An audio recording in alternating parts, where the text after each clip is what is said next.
What is going on, Secondhand Talent family? It is Steiner here with another episode of Secondhand Talent. Thank you again, Luke Chu, for sponsoring the Lo-Fi, the toy of the season. That's over there, sorry, and Tenacious Toys for the desk candy over there. But let's get right to it.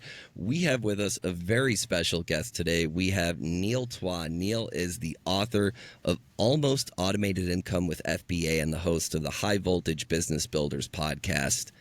Neil, welcome to Secondhand Talent. Thanks for having me on, Steiner. I appreciate it, bro. Well, it's really a pleasure having you on, and you know, we got connected in a bit of a circuitous way, and I'm sure folks are wondering, based on, you know, the history of the show, the regular listeners, viewers, and readers, you know, what the hell does this have to do with everything? And I think everything has everything to do with music, you know, kind of. In whatever way we want to put it together, absolutely. Absolutely. And, you know, you and I had a great conversation before you coming on the show, and I really appreciated it because it gave me a new insight as to how folks who might be operating just outside of the barrier of the music industry acknowledge it, choose to operate with it or without it. And I think it's really important to have that perspective and that voice on the show. But first, you know, as I alluded to, you know, you and I were connected in kind of a secondhand way, so as it were. And I'm curious, when you were approached with being on a podcast called Secondhand Talent, I'm curious to know, when you first heard the name, what your impression was. Secondhand Talent. Well, yeah, that's a good question. I mean, it really just has to do, you know, everybody thinks second is a bad position to be in, and I don't always agree with that, actually. I mean, it depends upon where you're going and what you want to do and what you're after. And, you know, if you're not the primary, sometimes that's okay, because sometimes the people, you know, the first ones up the hill, they take the biggest blows, and sometimes being number two isn't so bad. We like to joke about that in our world of e-commerce, that, you know, if there's a primary brand and we can come in behind that brand and do really great and make good sales, if we can become the Pepsi to somebody's Coke, you know, that's not such a bad deal. You can make a good living, you can have fun, and you don't have to take all the arrows, right? And I think, you know, when I heard the name, I thought, yeah, that resonates with some of the stuff that I normally talk about. Yeah, so there we go. So I was like, let's give it a shot and see what happens. And we talked, you know, and I have a music background. And so we have that connection. Of course, music is a universal language, and different types of music and stuff. And so that was just part of the reason I said yes to the podcast. And I'm glad you did too, because you never know who's going to be listening. There may be one person out there today that listens to this and says, yeah, man, that resonates with me. And that'd be awesome. You know, let's just jump right into it. You know, one of the biggest issues facing the live music industry, you know, you talk a lot about e-commerce, and I've tuned into some episodes of your podcast and have learned a lot of things about business that I didn't know. But one thing that I do know is that at its core, in addition to being art, live music is an industry. We call it the music industry for a reason. You know, it's a business, and the goal is to scale and to grow. And a big issue I think that would be great to tackle first is we're seeing a big lapse in the drive to buy concert tickets right now.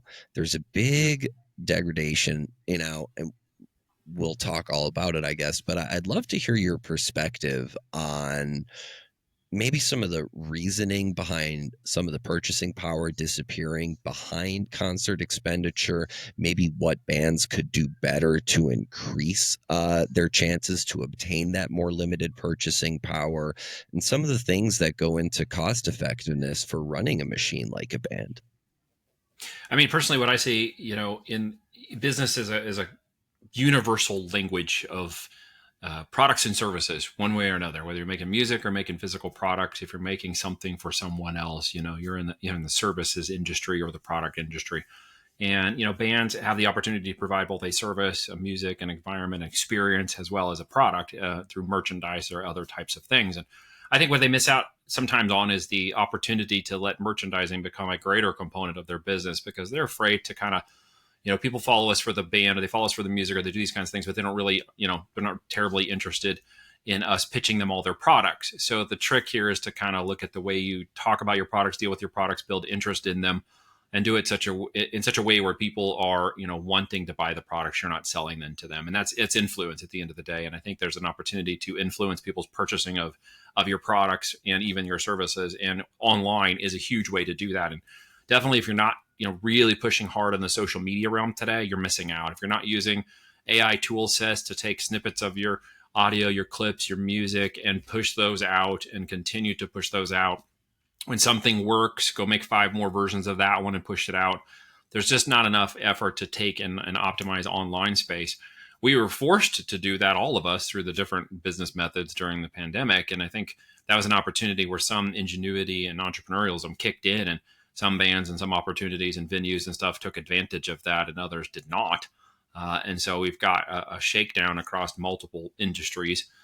Music not just being one, tickets being one, venues. I mean, for 2-3 years, ticket sales have been terrible, and most people didn't want to get involved. Online sales have slowed to some degree in some areas, but they've increased dramatically in others due to those changes. And I just, really in business, it's always about pivoting to an offer that to some group of people feels irresistible, and they feel dumb saying no to it. That's Alex Ramosi coined that phrase. And really, at the end of the day, if you've got a product, a service, something unique, that's your opportunity. I think the last component of that is that folks just want to, they want to enjoy an experience. And if you are not attracting the right crowds at the right price points, then you're just not raising the level of affinity of your brand at the end of the day. And your brand could be you, it could be your band, could be your product, could be the service. And just leveling that up across any kind of business is an opportunity to pivot or change. And I think, having, again, a music background, you want to sort of stay true to what you're trying to create, what you're trying to be, what you're trying to get others to appreciate about what you're doing. And that is always hard sometimes to change that affect. And for me personally, that's why I ended up just, really loving jazz. I know I don't look like I'm one of the jazz guys, but man, I absolutely love jazz. I grew up on it. I enjoyed playing it. Played the trumpet for a long time, and I just, not playing on the page and not playing to a specific script, and then just letting it go is part of the fun. Absolutely. And, there were a lot of great points in what you said there, but I'd like to hone in on one thing specifically, Yeah. because I think it really reaches across everything you had to say. Focusing on merch, because with merchandise, you have 2 opportunities. One, obviously, is to, easy turnover. And the second is to build community, because when you have folks trading around your band's pins, your band stickers, lighters, koozies, etc., and those are getting into other folks' hands, that word of mouth within friend groups is priceless, right? Yeah, that's the And demand then, creation. well, that's the in-demand creation, but then on top of that, it fosters community. Yeah. And, I remember when I was working in merch production, the golden 3, uh, stickers, koozies, and lighters. Every touring band should have stickers, koozies, and lighters, because those are purchases that the average consumer doesn't even register. When you're asking $65 for a poster, you better have a $5 sticker to counter that, to attract the buyer to purchase something at least, as opposed Yeah. to leaving them with just the one high dollar option. And I Right. think it's a real big missed opportunity by a lot of bands. And shout out Garrett from Spafford, that their merch guy, extraordinarily innovative. And I got to spend a night watching him work, and really going on the fly. And as you were saying, kind of like with jazz, off the page, and running with his own ideas and being extraordinarily successful with it. So special kudos to him. But I really think that message that, diversifying your merch, making it attainable in addition to the show, and then pushing it in the community. Yeah. One of the ways I know that would work well, and I've seen it for a number of bands, is of course to get to the idea of the shareable or collectible, is to get to some scarcity. So building in some fake scarcity and limitations around it, limited runs, limited editions. There's 100 of these particular things, as opposed to saying there's an unlimited supply. Here's your coupon. Sort of creates that idea of limited scarcity, because if you only run with 100 or so at a time, you can then keep doing that over and over and over again. It does, and being perfectly transparent, that's exactly what we did with our secondhand talent merchandise. You know, we made it limited edition. I mean, both Yep. for affordability reasons and for scarcity purposes. But the Yeah. one note I would add to that is scarcity is relative to the artist that produces it. That's right. It has to So go along with the brand. it Yep. has to, like, the art, and again, not the art Hmm. itself necessarily, but the artist, the The integrity of the artist, exactly. artist has, like Jim Pollock, for example, or David Welker, you know, two Fish poster artists who have been with them making work for them since the 90s, that are like, these are well established artists in their own right and have their own careers outside of Fish to make them respected enough within the community. Yeah. But again, it's diversifying what you offer and understanding. And Mark Serlo talked about this in his interview. You know, he took up carpentry because the biggest piece of advice he got from one of his heroes, Lindsey Buckingham, while doing a poster show, was get a day job, because this is, you know, something that you do because you love to do it. And, you know, as you were saying, you started with a live music background, and I'm curious, you know, what kind of segued you out of that and into more of the, you know, white collar world, so to speak. Well, necessity, right? So I'm going to date myself. I'm not terribly old, I don't think, but at 49, I've seen a lot of life, and a lot of things have changed extremely fast since the internet came online, right? Which made a lot of old people younger for many reasons, or changed things so dramatically that it feels like it's been a long, long time, and we've been in this for a while, and really it's still so new that some of us can still remember the days before the internet, and we don't have gray hair. Right? So yeah, right. Like it's like that strange conundrum where I, we're like I I resemble that remark. we're Like, not like yeah, we're not like really old, but at the same time we're like old compared to the guys who've had their phones the whole time, right? Yeah, back in the day before internet, back when we in used to, my day, we used to mail letters and hobble around, right? there Yeah, were 32 of us in a shoebox in the middle of the road. yeah, right. Well, what I discovered was, in funny terms, at that point in life, I didn't want to live in a van down by the river. So today, that's like totally cool, and people like all the money on social media living in a van down by the river, right? And that back then, that was still seen like not the success it could look like.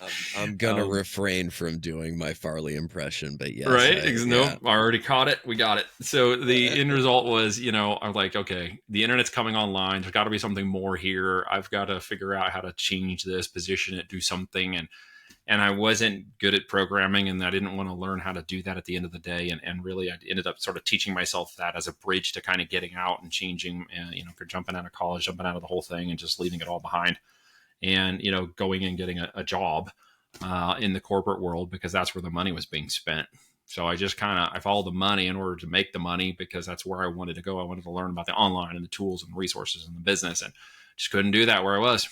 And I don't think there's anything wrong with that. I mean, you know, we That talk was a great time about, to do it. well, listen, first of all, exactly, nail on the head. I mean, right place, right time. What are you going to do? Opportunity, right place, right Exact. time. Hmm. When opportunity strikes, you Well, better and be quite ready frankly, to we're move. seeing some of that again. I was speaking about this morning, and relative to the change that I saw then versus the way AI is now adapting, the change of music online, as well as products online, social media. It's really revamping a structure of our culture from the top down. I mean, all the way down to the guy who may be replaced at the warehouse, to the people who are shifting opportunities to create AI tools and other things, and that they're sort of seeing as opportunities, and making business out of now. You got 20, 30 somethings out here that are pumping out these tools and learning that step, and realizing, well, why am I going to get a degree in being an illegal or something, or why am I going after this particular a trade, when all of a sudden I'm going to be replaced? Like, why am I staying? Like, they're making some of those life choices right now to go, oh my gosh, why am I in college when I should be out there learning or doing? And maybe they're trying and realizing, I'm not being taught any of this currently in my 4-year degree for 200,000 a year. Why am I still here? Like, You this know, is going to be gone in years. 6 months, 12 months is changing so fast. and you know, 2020 vision. I'm a little bit after you, but 2020 vision, or hindsight, I would have loved to have computer literacy and internet literacy taught to me in the late 2009s and the early 2010s, because to be able to have mastered it even at that point would have given me such an advantage. right now. But the fact of the matter is, it did absolutely change so quickly and so rapidly that if you didn't kind of adapt with it and meet that curve where it was at, then you were kind of left behind. And I think, two examples in the live music industry, kind of getting back to the COVID era of it, you had Trey Anastasio on the one hand with the Beacon Jams, where he was just, streaming live solo shows of himself with Mark Janowitz, former guest of the show, lighting him up. And then, not not I don't care what people say in the comments. I'm not a biggest fan of their music, but Goose absolutely took the situation of COVID to full advantage. And I mean, that's in my mind, they took advantage of that time and it propelled them forward. And there were other bands that fell off the map at that same time. And it was a much larger ratio falling off than catching on. Like that Yeah, adaptability curve is, at a certain point, it gets very steep. it does, and it really ends up being the opportunity cost of one thing over another. My opportunity cost was, well, I'm not going to have an education, quote unquote, by the world's standards, which was still considered in more ways than it is now, in higher esteem for jobs and credibility and goals and other things. If you want to keep moving that route, I only did it as basically a tool to knowing that I never wanted to get into corporations in the first place, and it was a crime of opportunity I used to help gain momentum, learning, knowledge, education, etc. Always knowing that I was eventually going to be in an entrepreneurial business role. I just wasn't sure exactly when or how. I just knew that was what I wanted to do, no matter what. I just used the tools that were in front of me right now to get the momentum necessary to get there. And in 2007, I did. I jumped out and started my own business. I got to ask, to that sort of rebellious, I want to jump out on my own attitude. Yeah. Does that have any harkening back to that live music experience, and just kind of, did that feed It's the into free it at flow all? creativity, the natural spirit of like just creation. And when I got to business and realized with the internet at that point, the creativity component of it was just on the cusp, just barely being thought about. Ideas were barely being generated. The first failures just started happening in 99 and 2000 that got to change and pivot the way everybody dealt with this. And then 25 years later, we see what it is today. And many people are like, crap, I would have done that then. Or yeah, I wish I would have jumped on this there. And like, you have those opportunities still, and there are openings all over the place now due to speed of technology. We were dealing with an internet that still had a limited amount of people on it, that didn't have the bandwidth or virility or systems of AI and controls it has now. And in 2025, you can get one person in their basement recording over and over and over again and just playing in TikTok until something pops off, and bam, all of a sudden they've got some notoriety, they got some influence status. They're, people are starting to hear who they are, and they're getting millions of views and millions of downloads, and they're going independent, right? Which is cool. That wasn't really an opportunity back then. There wasn't an opportunity to do anything beyond that. And I thought for a while, as I was going through that, could I make a professional career out of this? And it seemed a lot less difficult to do it then than it is now. But in actuality, that was part of the myth I sort of bought into. And it's like, well, now it would be so much easier to do it now. It's not the truth. And that myth is currently being propagated. And Yep. no one will ever have any opportunity, right? Well, up until this past school year, I've been a teacher for most of my career, and I swear, over the last 5 years since COVID, since we came back to school after COVID, um, there are famous studies famous videos where folks, go into really any school and any major city and ask, what do you want to be? And the amount of students that say professional athlete is, through the roof. And I think it's through the roof. Yeah. Or they say, I want to be a YouTube influencer. Or this over kind of the stuff, last, right? over the last few years, my argument has been, you can just swap out the word athlete with influencer and have damn near that same ratio, if not more. And yeah, it is going to be literally, at the end of the day, those who are more tenacious and want it more and keep going when others quit, they will eventually find their opportunity. They'll keep shooting basketballs, like Jordan said, until they get a higher ratio of wins, but we'll have just maybe greater losses. My room is filled with failures. It's a That wa- huge pile of failures for literally what I would consider the smaller amount of success that I've had, which has been very good. But compared to the amount of times I've taken shots and missed things and failed and bombed out, it filled this room with failures. let The difference me is I just see everyone as an opportunity. I'm not afraid of change. I learned to be adaptable. And I think that's what, a lot of people are not willing to try and do. They maybe have this vision of what they see it actually becoming. And instead of just letting it go, and I'm not gonna say going with the flow to some degree, although that's kind of what I did. no, but They the will only find a path through. They'll yeah. find a moment of opportunity, and they'll be in the right place at the right time. But they have to keep pushing until they meet that moment when that appears. We have literally followed that into my process of business, by which when our world, when we launch the physical products we launch now, and put it into the sphere, we launch 5 products. Right? We don't just take one shot at it. Right? We're going to take multiple shots at defining how that audience wants to see that product from us at that price point at that time, and meeting the right people who want that at the right time. And when that product appears, 1 or 2 of those will literally show up, and we like follow the data. There it goes. That's the direction we're going. And if you're out pushing today and you're willing to out hustle, and you got a good sound and you got opportunity, and you don't have to be the greatest player on anything in the world. I mean, Johnny Cash wasn't the greatest musician in the world, but he had the greatest story. Mm, Right? He had the greatest absolutely. song stories. That's what really made people resonate with him. 100%. And I used to tell this to my students who said they wanted to be athletes all the time. Especially, I recall I had one student who was extraordinarily good at baseball, Yeah. and I told him, okay, so I've been doing stand up comedy for 18, 19 years now, and if we converted my good shows to bad shows into an MLB batting average, I would be barred 500 feet from Cooperstown. But despite the low points and despite the failures, the successes have changed my life for the better and have made me the man I am today. Yeah, because And you've pushed hard enough to make those wins actually occur.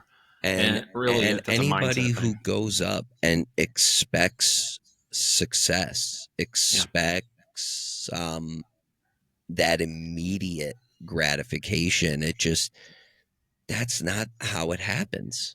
No, That's and you're not gonna how it you're gonna fail works. through it, right? I mean, it's gonna be an The only opportunity. way, and that's the other thing I was going to say, the only way Yeah, out is through.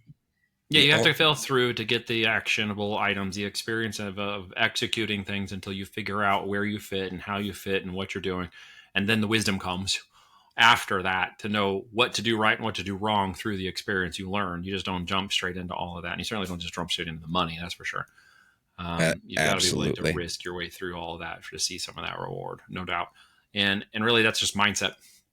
That mindset could be applied to any business, music or merchandise or real estate or selling cars. I don't care. Like what it gets down to is just there's people who want to be tenacious and there's people who want it to come to them without the work.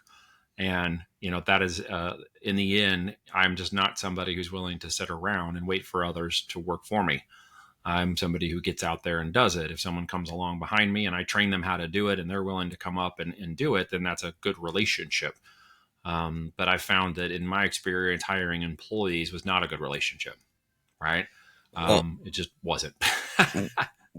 we have we have a saying in Hebrew, "Imena nili mili." If I am not for me, who will be for me? If I'm not my own best advocate, who will stand up for me? And Yeah, it's really that, if we don't take that mentality into everything we do, it's not just the mentality I take into secondhand talent. It's the mentality I take into the classroom. It's the mentality I take into all the jobs that I do. yeah, It's that I have to be the best version and representation of myself for this role to make this work, to do it right, yeah. because if I don't do it, nobody else is going to do it for me. and Well, and that yeah, taking ownership of it is mentality, important. Yeah. but that mentality didn't come overnight. It No, it took a comes from lot of work. It comes from years. failure. It comes from opportunities. In my world, it helped me define what I call my 5 F's. And no, one of them is not what you think it is. The first one was faith, like One. walking out on a faith. Yeah, no, it's not that one. We'll put that as the sixth.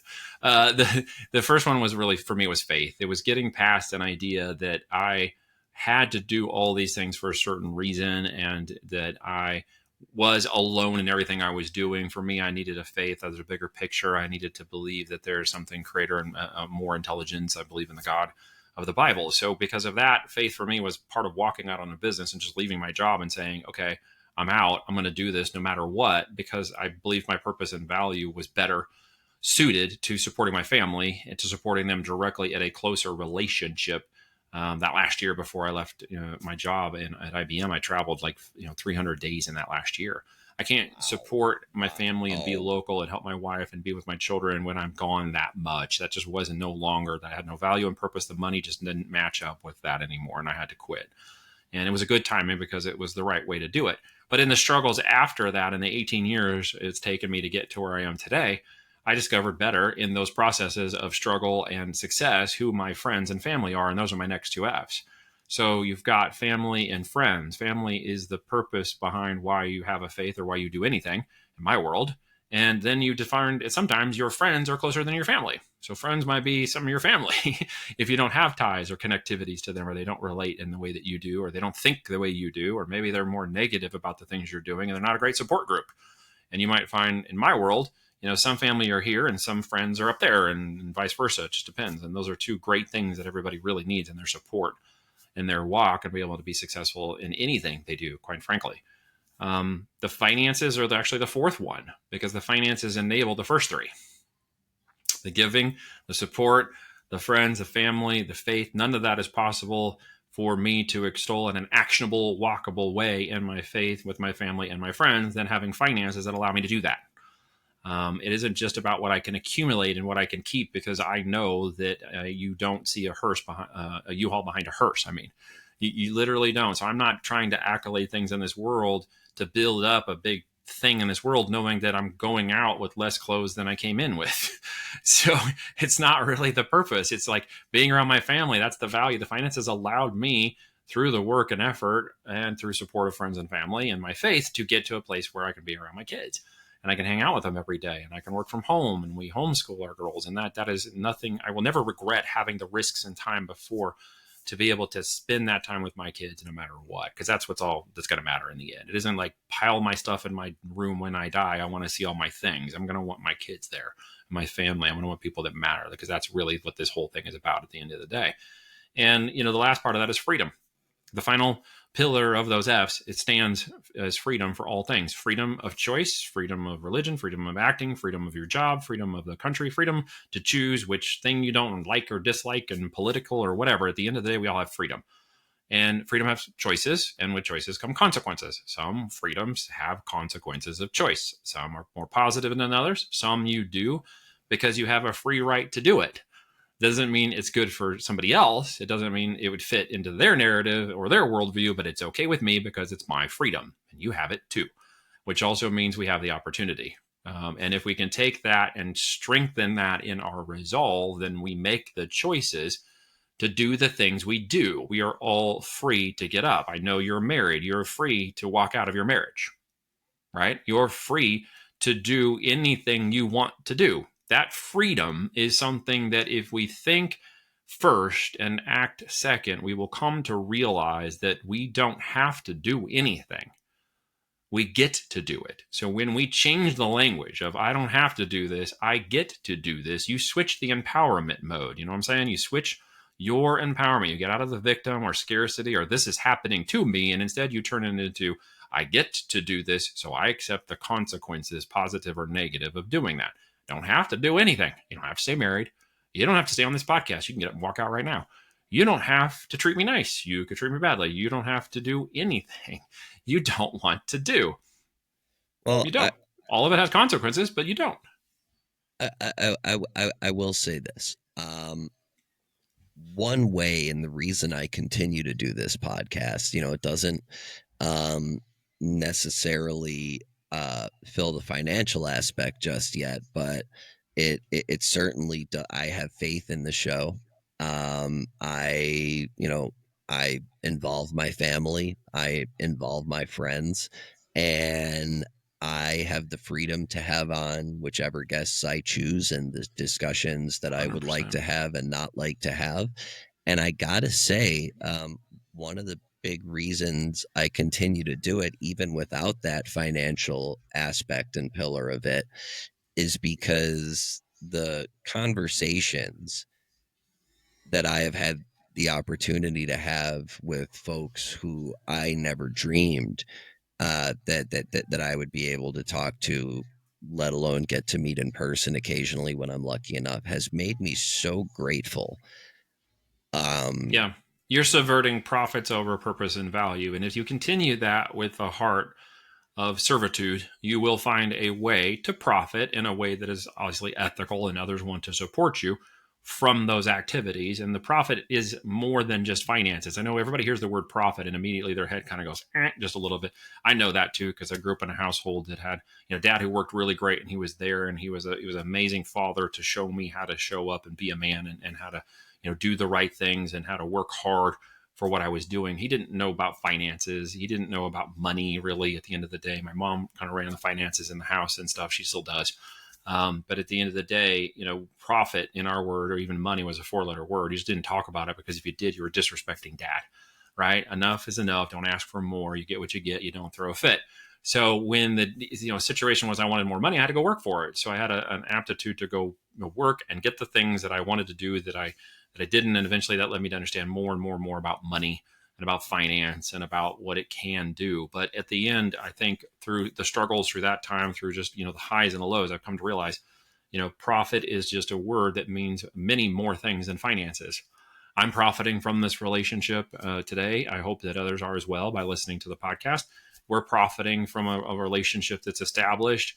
Every thing doesn't have to do with money. It can do with relationship and connectivity, and can do with faith and other things. Profit is in my world, it's the bottom of the equation when it comes to finances.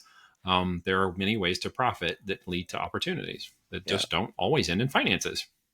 And I think that's a really prudent distinction, because even I would like to think that when this does hopefully pay the bills and all that I will still be just as grateful for the folks who choose to spend their Humility is time an with me, important factor. because well, look, In a world of very easily arrogant people, thanks to social media, one of the negatives, right? well, the way that I see it, nobody has to take time out of their day to talk to me.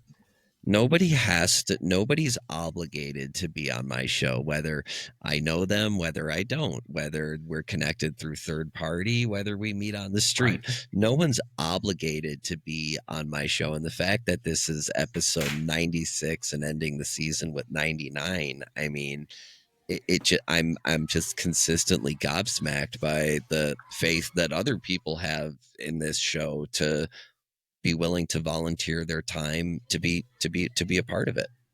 Yeah. No, that's great. And it's also one of the reasons I podcast and have done it since like 2021. I think we're at about 185 shows, if I'm not mistaken, on my podcast. And, that's been one of those things that has allowed a lot of relationships, connectivity. Byproduct of that has been, over the years of doing it, I've generated relationships that have also generated business out of that. It wasn't the primary core. It isn't the primary core. And when you listen to it, it's usually just interviewing people, like this, having a fly on the wall conversation about business. It's really meant to kind of help my brand along, even though my brand isn't really, the part of the business as I feature the people, but it's there and it's in the mind of doing things. But it really is about the relationship of connectivity and sharing knowledge and information that someone will be listening to that day and gain something from, get something off of it, have an aha moment, have something click, have something that benefits their life. So you do host a podcast now, but you started a business first. Talk a little bit about, having, that faith that we were talking about to step out and, start your own thing, what that's about, and then kind of how you decided to, move into podcasting a little bit later. Yeah, like I mentioned, that I wanted to, always sort of do my own thing. I was just, due to the internet and online and the craziness that was occurring during that time, and everybody was literally trying to find their way through it, from corporations to academia to the people around it. The money was really being spent in corporations at that point. So I went there first. Like in the college there, I was helping to set up the first labs with the first computers. So things were going like really slow. But the greater internet and the startups and the, ideas were flowing even faster and faster. And, Quite frankly, at that time, the college courses were not there, right? They just weren't there to teach you. You had to kind of learn on your own. And so I knew that by going to the corporate world, that was sort of my bridge. I wasn't sure exactly when I would step out of it. I got a little bit closer to my uncle over that time frame, conversation wise. He turned out to be somebody who was a great sounding board and a mentor for me. He had more business and experience. We talked a lot about opportunities and money and stuff, and that really helped me kind of focus more in the abundance aspect, where I'd come from more of the scarcity in my background. But he ended up, he encouraged me, get out and do your own thing. Even if you got to buy a franchise, like do something on your own, figure it out, get started, don't wait, like keep going. And he encouraged me that for quite a long time. And I was getting really close to figuring out that maybe I was going to get a franchise and do something, and I was going to figure this out. He died in an ultra light craft accident at an airport in 2005. Sorry to hear that. So, I'm sorry for your loss. Yeah, dude, it was a tough time for everybody, especially my aunt. And for 2 years, I kind of lamented over listening to his conversations rattling through my head. I was having some tough time in my marriage, and that was sort of ended up coming to an end due to just separation of life. It was very challenging. She decided to, go visit guys in San Francisco, and I wasn't cool with that.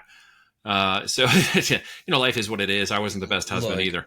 Everybody's going to make decisions, and we went this way, right? So nobody else's business. Yeah, all that stuff was happening, and I met this amazing girl, and in that couple of years after the change of being divorced, and then being single for a few years and marrying this girl, and I'm like, okay, this is the chance. Like, this is my time to risk. I've got to restart. I got the reset button. I got a new opportunity to do all this over again in life, and kind of just blank slate start all over again. And when 2007 came around, after about 2 years of lamenting and dealing with that life and having that sort of all behind me, I asked this girl, my wife now for 18 years, Katie, to marry me, and she said yes. And then we got married in March, and then by June, IBM said, "Hey, your whole division is going away." And I was like, "Thank you, Lord, it's time." And so I took the early retirement and left. I was like, "I'm out." That was it. I was ready. It was time. It was a new slate. We were newly married. We're like, let's do this. This is it, man. This is our time to start over. So what some might see as a calamity, you really took in stride as a blessing in disguise. It was absolutely a blessing. It wasn't the easiest. It would never have been. And if I'd stopped and waited for the perfect time, it was never going to come. It really wasn't. That's my story. I know a lot of people understand that, but at the same time, that was just really the story. And it didn't work out so much easier during the first year. I'm trying to figure out how to, do business and get things moving and understand what it means to do all levels of the business. What's accounting? How do I account for it? And all these things, stuff I kind of knew, but I didn't know how to apply to a business of my own. So I had to relearn some of these things and start applying it in a different way. Newly married, figuring that out. That was fun. We were having a great time together being married, and she's like my very good friend, and then became my wife and is still my best friend. And then we found out we were pregnant by October with our first baby. So we were new business, new marriage, new baby. Life, was just, poor. So by the time we got to the December or so, she had to be put on bed rest due to complications. And so she was a RN by trade, registered nurse, and had a job and was doing things and thought about going and becoming a nurse practitioner. And so we had that income until December, and that income was gone. So we were really, poorly kicking it around year one after being married with a new baby on the way. And, that to me could have been a more of a debilitating, more of a depression, more like, what am I going to do? More fear, more whatever. But I guess it's just personality type. Maybe I was trained into it. Maybe it's just the right time. Maybe I wanted it enough that I was simply willing to listen to the opportunities and not the negativities that people may have said or thought about, or even I might have tried to, get into my own head in that process. And I just took everything as an opportunity. I just preferred to turn around and say that everything that is happening is an opportunity to dig in, dig deeper, push harder. And for the next couple of years, I just got involved in more, consulting for businesses and taking some jobs. And turns out, IBM comes back and says, "Hey, that project, that you left, the one where it got shut down, it kept going, but everybody got fired and we left 2 people in charge. Yeah, it's totally a crapshoot. Can you come back and fix it?" And I was like, "Well, I don't want to be an employee again. I'm at home now. We're on to our second child. We're doing the home thing. I'm figuring this out. I got my business going." I was like, "But maybe I would, subcontract. Maybe you would let me bill." And they're like, "Absolutely. Name your rate and your per diem and you'll be on the job." And I was like, $250 an hour plus per diem. And they were like, "Sold. When you can be here?" And I'm like, "What?" So that kind of launched my consulting career. And then within 4 to 5 years after that first project, I had 10 different consultants working underneath me that were positioned out into different parts of the world doing different business, consulting for me. And to do that in short order, I learned how to do internet marketing more so than I really wanted to do in the past and had an opportunity to do. I was now focused on like building the business. So I was learning how to do internet marketing. And that And was just back when we didn't for have all the really easy things you can do today. Let's be clear, there weren't like web interfaces and push button Facebook ads. There was no TikTok and viral anything.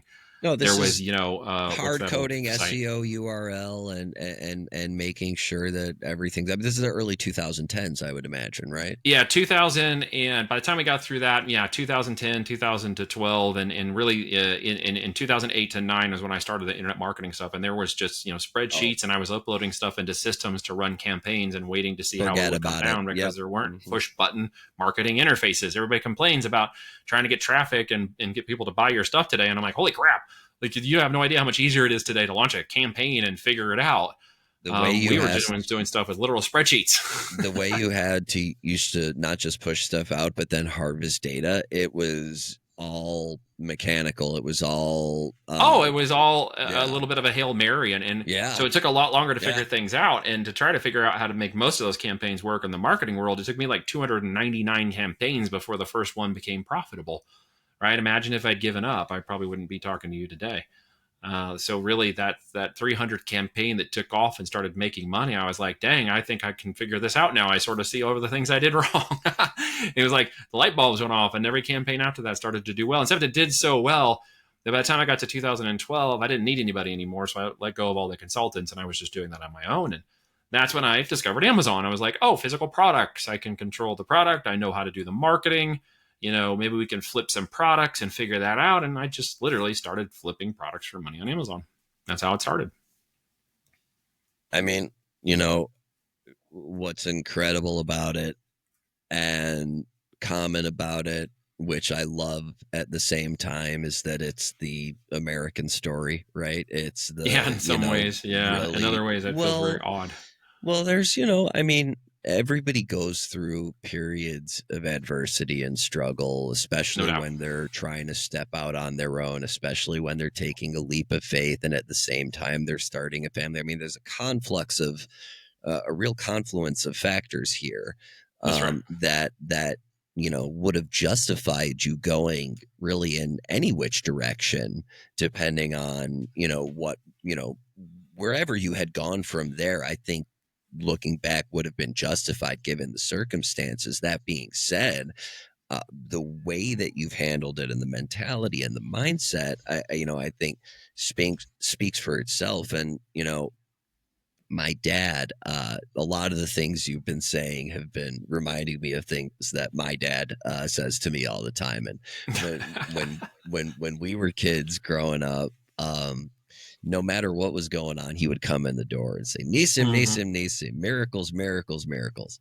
And it was just the most mundane stuff in the world. But he was able to see the fantastical in the mundane. And it took me so Look for the little long things to make you happy. it Yeah. took me Lots of little so things. long in my life to appreciate that, but now that I do, I'm so grateful for it. So, Yeah. And Dad, if you're that's good. watching, love you. Yeah. Yeah, that's amazing. Thanks, Dad. Because at the end of the day, it's those little things that build up, and then every once in a while, a big thing happens, and you appreciate it a little bit more. But if you can find the joy in the little things along the way, it'll make the bigger things that come a little easier to swallow, a little easier to look forward to the changes and move forward. I think one of the biggest things that I've been gifted in my life, one of the things God I know has helped me with, is not to look into the past and feel bad about the things that happened or the things I should do or to regret that I put my best effort forward, that I was forgiven for the things I did wrong, that I wanted to, make amends or confess anything that I've done wrong. And in that way, I've always wanted to try to keep a clean slate. And so I've always looked forward to the things I can do better based on the things I know came from the past. And I think a lot of times when we feel hurt or troubled or confused and we can't find a way forward, we think the way forward is actually backwards. We think if we look backwards into the things that we didn't do or always And lament on, we can tend to pile those things on like luggage.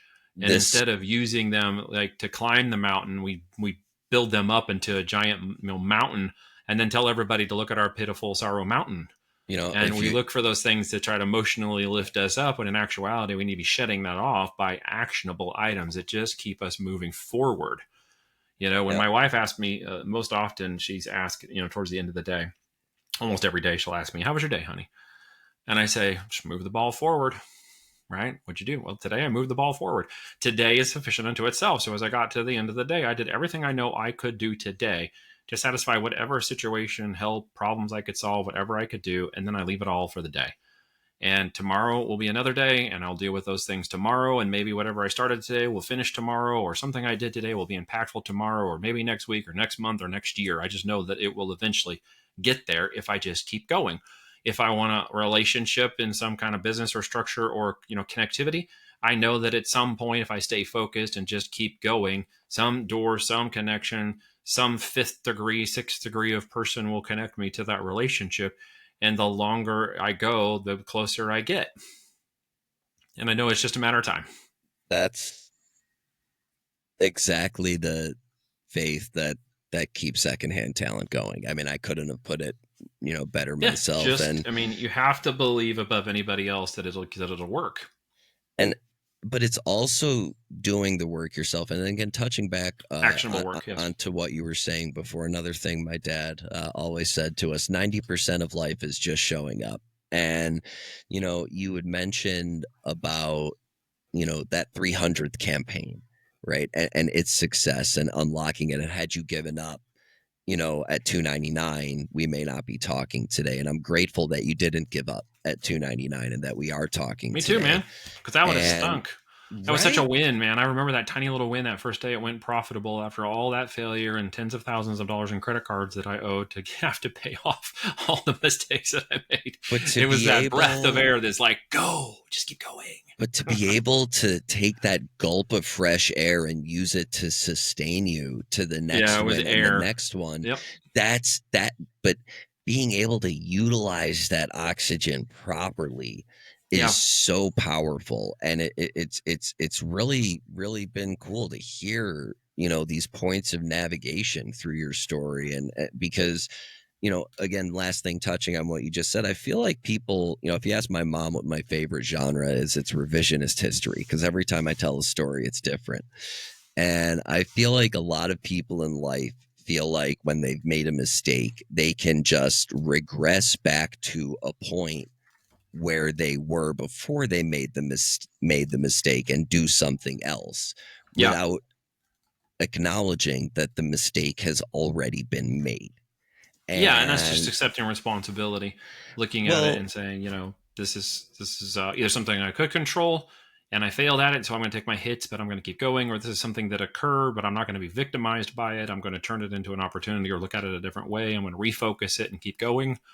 It is just a tenacious pattern of repetition and condition and proper coping mechanisms to deal with these things and to simply just not give up. I know that things change. They always change. They do not stay indefinite. In 18 years, I know things change. And while I'm still in business for myself, many aspects of that have changed. And as they changed, one of the biggest things I learned to do was adapt to the change and not take it personally. Not take the idea that something is no longer marketing the same way it was or working the same way it was, but to spin that, adapt it, change it, look for the next, change, a little tweak, a little innovation that kind of puts it back on another path, and just realizing that there is no perfect end to any execution. There is just repetition. and And that repetition can continue to lead to opportunities if you just keep going. I know I sound like the fish from Dory, but that's literally what it is. in the words of John Constantine, which that's made me think of, madness is the only constant. And Yeah, if you man. can, And death and taxes, aren't those the other two? well, right, yeah, also that, but if you can reconcile with that, life is just chaos, and we got to do the best with it what we can. Then I mean, that's just the winning attitude that folks need to be able to get through those moments of adversity. In my opinion, Yeah, no, it really is. And again, I think we all have troubles. We all have struggles financially, personally. Today, it's not my family, but it's as close as you can get. My business partner's son is in the hospital right now because he had to have emergency surgery for a very significant pain issue sorry to that hear they that. believe is lowered in his colon, and they're in there right now in the surgery. He may be out by now. I'm not sure.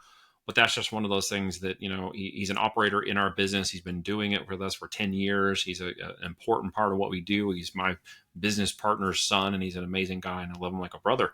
I just, this is a struggle. This is a change. We have to pivot. He's not operating the company, so we have to adjust. And obviously, we want him to come out stronger and figure out what the pain is, and hope the surgeons figure out what's going on, and that he recovers very quickly, and it all works out well. At that end, that's just solving problems. It's a business. He is a part of the business. We have to solve the problem because he's no longer there. And the more I realize business is nothing but a series of solving problems, the more I realize I have to be the one who keeps working on the problems. And that's just a part of the deal. And if you think that you're not going to struggle through problems and that it's going to be a coast, you're actually missing the opportunity to solve the problems. Somebody else's, you might be willing to pay you for it, or your own, which leads you to an opportunity that someone else might be willing to pay you for it. And these are going to be things that have to be more specialized with AI coming. We create music all the time using Suno. My girls and I have fun. We play with the lyrics. We are architecting it. We've played with it, for 2 years now since their first versions, early on version like 4.5 now. But the speed at which we can architect sound now, variances of sound, lyrics and stuff, just that one thing is dynamically changing the music industry. That's not even to say that what's going on with videos in Hollywood and television ads and AI for video is going to absolutely completely pivot the way Hollywood movies and producing and independents can produce movies at quality that matches Hollywood in literally the next less than 24 months, based on the speed at which I'm seeing things already occur. And we may even be closer than that now. Adaptation in this age is more dramatic than adaptation I dealt with when the internet came online, right? Because those systems of change and control are moving dramatically. The middle workforce is being replaced by AI. Those would be a lot of people who might buy your tickets. Those are the would ones. actually argue that it's more important, because the opportunity that we had in the late 80s, 90s, and even up till the early 2000s or through 2000s and early 2010s is that, think about that. We're talking about an almost 30-year time period there where time was on our side as far as meeting that learning curve. With AI, one of the other components of it is that it has exponentially sped up the steepness of that learning curve. So I actually would kind of take your point one step further, that meeting this learning curve that we're faced with right now, as far as using AI for adaptability, in the podcast industry, in the music industry, in whichever industry you're in, is far, far, far more important to pay attention to, because your time frame, as you mentioned, for that adaptability has been truncated by the veracity and perspicacity of the technology itself. Oh, and it's just moving at speeds that are hard for anyone to keep up. I mean, I try to keep up on some of it. So what I end up doing is just kind of looking at the outliers that may or may not impact what I'm doing, or just out of fun or just creativity, out of my own creativity. And then I look at, of course, what we've done in the business, what we're doing in the business, what we spent the last 3 years moving towards, as we'll spend the next couple of years moving towards things like AI videos, AI created images, mock-ups for our boxes and products that can be done faster, ways to speed up the business, research. And so we developed a platform as a service that is our Cayman data dashboard that is now researched AI research tools using Amazon data to tell me exactly which products and customer needs are in demand to put in an AI system like Amazon to produce products at greater speed and profitability and accessibility to the market. And we're using the tools to write the copy for us to ensure that it's in compliance and sounds really good, and the graphics to create the images and videos with video creation. So we're adapting to the market to shift with it, and you need to be looking at that somewhere in your life or creativity, listening to this podcast today, to be able to shift and use and utilize some of those things to compress time and literally take yourself and create a force multiplier, right? With you being able to take and distribute and create at speeds that are 3 to 5 times faster, along with less people. Looking and adapting and finding your niche in that is going to be the biggest opportunity you have for the next 24 months, because AI is going to change so many things we have, and down to the warehouses up to the executive office. I couldn't agree more. And as I think about all of my rock poster art friends and all my artist friends, I do hope that as more AI imagery gets used, their designing capabilities and their actual artistic sensibilities are kept true, and they maintain and continue their craft, because we do need, original art. In addition, AI is a tool.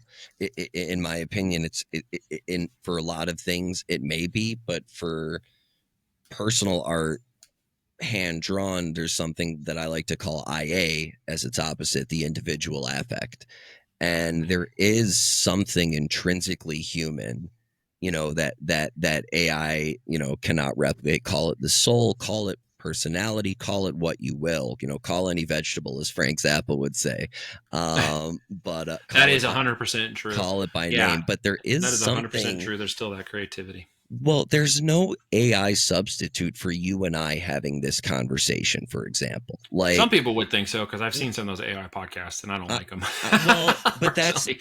But that's the thing, yeah, is that I think that, that natural human sensibility of, in some fashion or another, whether it's through a screen or otherwise, yep, connecting with another human being, you know, is just a to me proof of the importance of the fact that we still, matter outside of all of that. I think the individual affect I agree. is a really important component to it. And, that segue kind of into your podcast here. You talk about, the podcast is called, and I have it here in front of me so I don't mess it up, folks, the High Voltage Business Builders podcast. So Yes.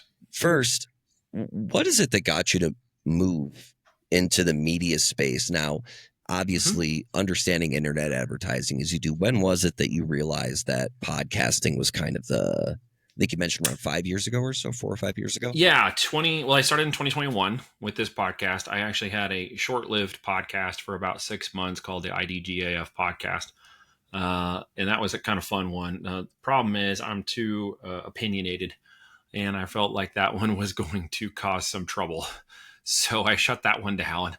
And then somebody said, "Well, do one about business. We want to hear more about business and you and what you're doing." And I was like, "Okay." Well, so I reluctantly kind of got a mic and a higher end camera, and I started shooting a podcast for 2021. And that was the High Voltage Business Builders podcast. It was really goal oriented for 20 minutes of conversational format, and getting in front of people in my sphere of influence first to determine who and what kind of conversation types would be beneficial to people. And then the focus is really more towards e-commerce at the end of the day, although about 40% of my listers are somewhere in the other realm of business, whether it's investing or financing or franchising or entrepreneurship or mindset or listening to the stories of the people that come on and feeling motivated. That's the other component of it. And it just turned into a great ongoing conversation, which has had no lack of very good guests, which I've been blessed to have quite a lot of great people come on the show. I feel the same way about both your guests and mine on Secondhand Talent, and I think that what you just mentioned there, the stories, are what quite a number of the folks tune in for, because the reality of what a lot of people are going through, I don't think is accurately reflected on a lot of those really large podcasts that we see. And not to say I'm Yeah. not a fan of any of them, but the PBDs, the Joe Rogans, like the really, much, much, much bigger podcasts are not really asking for the stories of the folks who are really going through it. They're talking to the folks who've been there, done that, and there's nothing wrong with that. But Yeah. there needs to be a space for stories that are relatable. Yeah. It certainly doesn't hurt to see the insights and have the humanized aspect of these kind of conversations. I think that's important. I know it's important in the kind of business that I do, to have that conversation with people and to get to know more about them and them to get more about me and know more about me. And so part of that question you had asked about the podcasting really got down to, I was asked to be a guest on a couple of podcasts prior to launching my own show, which was partly between the other podcast and launching the business one. And I thought, oh, you know what? That's actually probably a great way to have a non-threatening relationship developing aspect of my podcast with people. And it turns out that's kind of how it's worked out. The podcasts are not particularly aimed at me or my brand or that kind of storyline. It's aimed at focusing on the people that are there and having that story and telling, how their opportunity in business and other things they're doing have changed their life or impacted their family, or created opportunities for business. And that has built relationships with those folks, and through some of those relationships has turned into business. So as a It's byproduct, this. it's a happenstance, if you will. Well, it's an outgrowth of good intention, in Yeah, my opinion. It's yeah, it's a great way to establish a when relationship.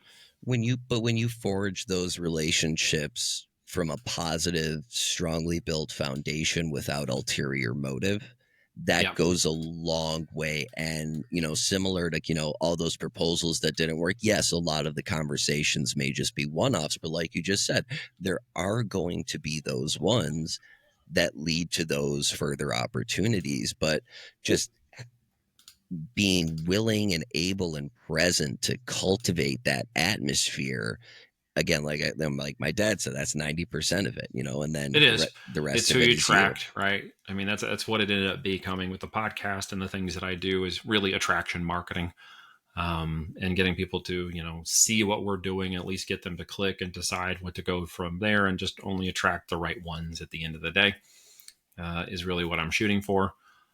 In the kind of business we do, we're very focused on the brands we control, the things we do in our business. I do offer the opportunity for others to work with us, and come into that e-commerce business if they're new to it, or help them expand their existing.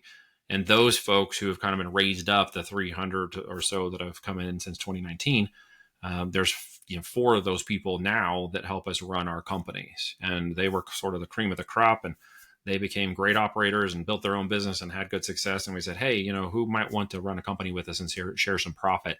And we had a list of people come, and we kind of chose the ones we felt would be the best aptitude to work with us. And now they're working with us on building companies. And so we raised up people that we trained to become business owners instead of hiring employees. And folks, that might not, or that might seem like a fairly large sample size, but it just over 1 out of every 100 people that you start with is there 4 years later helping you run your company.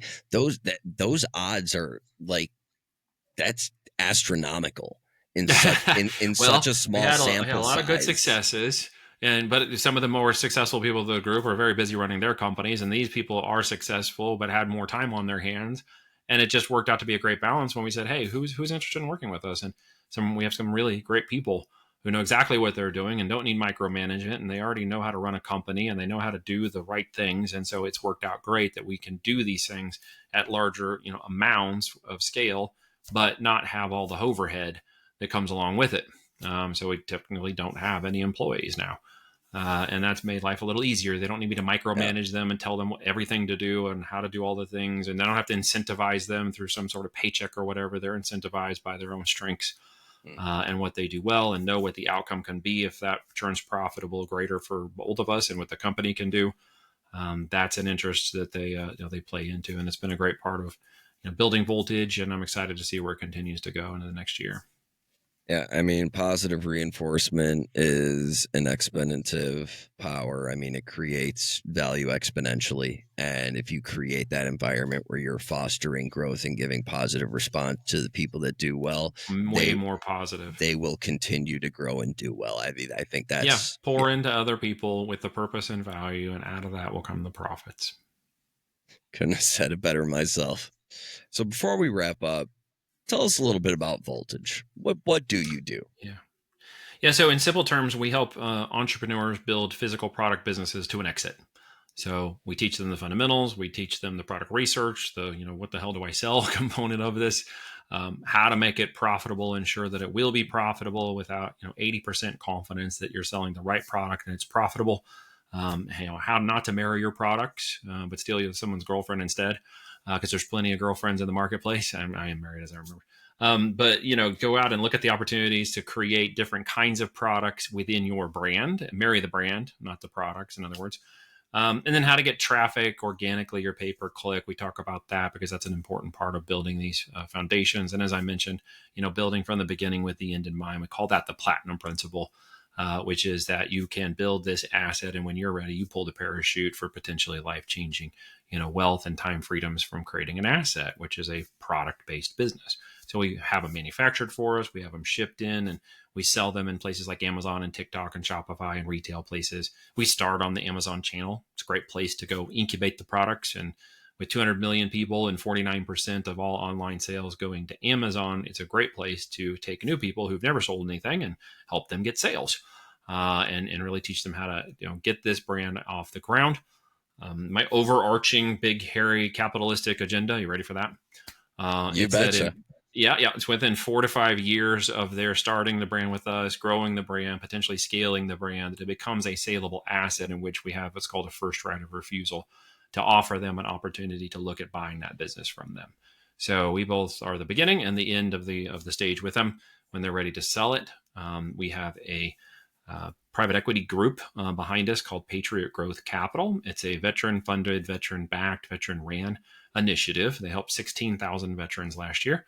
And this part of it is to help through a mechanism of e-commerce by which when we acquire companies, we try to put veterans to work in those companies as part of the mission. So they have an opportunity, if they're coming out of deployment or somewhere in between, to help their families and grow, to teach them up into the place where somebody would be able to in 5 years and 10,000 hours of training and proficiency in a management role, have the opportunity to acquire that business away from us after 5 years, should they choose to do that, See, giving them an opportunity for life. that's something in two regards. One, kind of as you say, being, and I'm paraphrasing a little bit, but being the alpha and the omega of the process from, kind of incubation to letting it go, you know. Yep, from conception to exit, all the way. Yeah, from brand building. So providing that exit ramp Mm-hmm. is so huge and such a great way to build trust, because it gives confidence knowing that when that person is ready to step off, you're not going to be there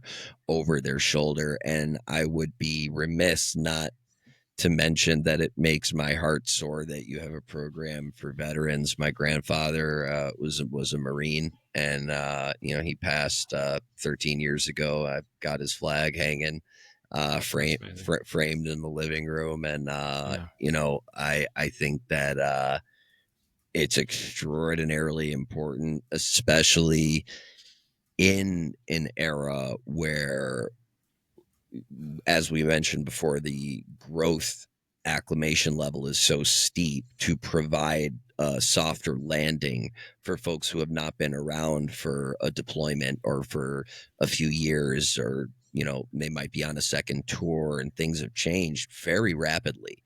So to be able to provide that sort of soft landing into business for those folks, I think that's really tremendous. That's really, really something to be Yeah, proud it of. is a great initiative. It gives business a mission and a purpose. And as we can speak into the lives of those individuals and have that influence, you never know where it's going to go.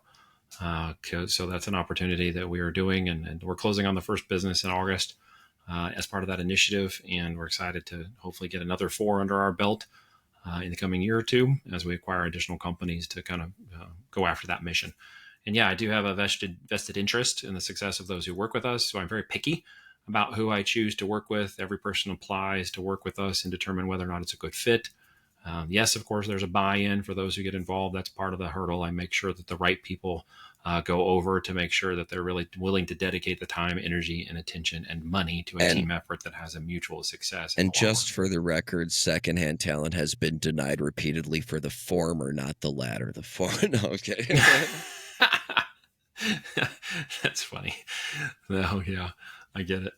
No, but that makes sense, because you want Right. people to have a vested. If you're Yep. not willing to put up the capital to start something, like if I wasn't willing to buy this microphone, for example, or to pay for the subscription I use for video editing software, or all the hardware that it takes, the camera and the audio bus, like, if again, it may not neely mealy. If I'm not going to, who will? So I think that's just kind of essential, and Well, it is, and in the last 4 or 5 years, at least, I've given away opportunities for someone to train with us for 12 months free, one on one, and they failed out.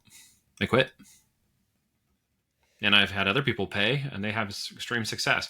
So again, when you have skin in the game, you change your desire to go after something. That's just how it works. Nothing free really ends up panning out in the long run. So everybody who's searching for a free way to do something to solve their short-term problems is going to find that free is what it's worth. And if they're not willing to put in the effort, you can be given a tremendous opportunity and completely squander it if you aren't willing to put in the effort or some skin in the game to get it done. I couldn't agree with you more. And as the wonderful Gene Ween said, don't believe the florist when he tells you that the roses are free. Neil, Right. any words you'd like to leave our audience with before we end the episode? I usually just remind people of two very important things that through my life have been something I learned in my own experience. And the first one is that your opportunity begins at the end of your excuses. And the second component of that ties to operating imperfectly. Do something imperfect today, actionably, to sustain or create opportunities for your future. And somewhere down the line, something perfect will happen along the way. Normally when I say that, I'm not expecting something profound, but that was wonderful. I couldn't have asked for anything better. Neil Twa, thank you so much for being on the show. It's been a real pleasure. Folks, we Thank you, will Steiner. see you next week for episode 18 with the Moon City Masters. Neil, thanks again. Thanks for having me on. Much appreciated. This has been another episode of Secondhand Talent, and we will see you next Wednesday. And that's a podcast. There we go. We did it. We're done. Right on. We made it. Yeah, we